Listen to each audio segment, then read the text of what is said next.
The Minister of Trade, Industry and Investment, Doris Nkiruka-Anite, faced intense scrutiny on Tuesday from members of the Joint Senate and House of Representatives Committee on Trade, Industry and Investment during a budget defense hearing. The committee extensively questioned the minister's proposal to allocate $1 billion for a trip to Geneva in 2024, a provision that the minister struggled to substantiate. In response to the budget document submitted to the committee, members expressed disbelief and outrage at the proposed allocations of $1 billion for the Geneva trip. They raised concerns regarding how this substantial expenditure aligned with the core mandate of the Ministry of Trade, Industry and Investment. Senator Oshiomhole, representing Edo North Senatorial District and the former governor, voiced reservation about the planned $1 billion trip to Geneva. He questioned the necessity for the minister herself to undertake the trip, suggesting that she could leverage the expertise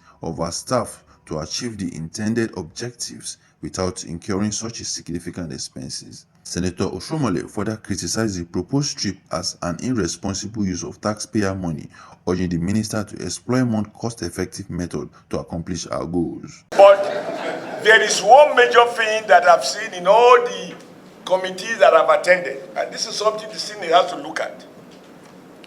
Every time Nigeria has to travel, including your ministry, we always have the largest delegation of Nigerians to trade missions. Now I see in your proposal, you have trade mission in Geneva, and you are going to spend almost over 1.7 billion naira to maintain your Geneva office, which means ideally you have trade experts in that office. And when I used to go to Geneva, where Nigerian ministers come with 30-man delegation, America will use their trade officers in Geneva to attend those meetings.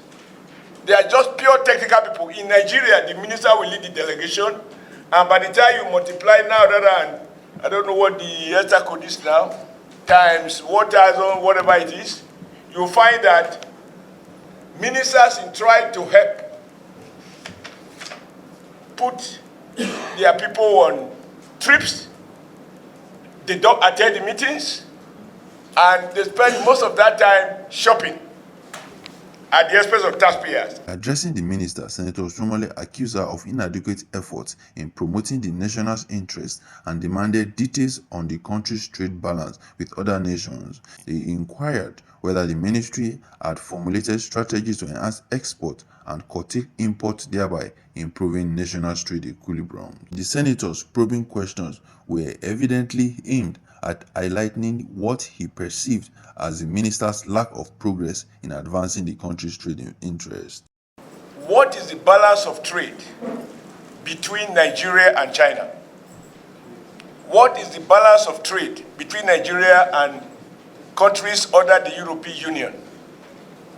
What is the balance of trade between Nigeria and the United Kingdom?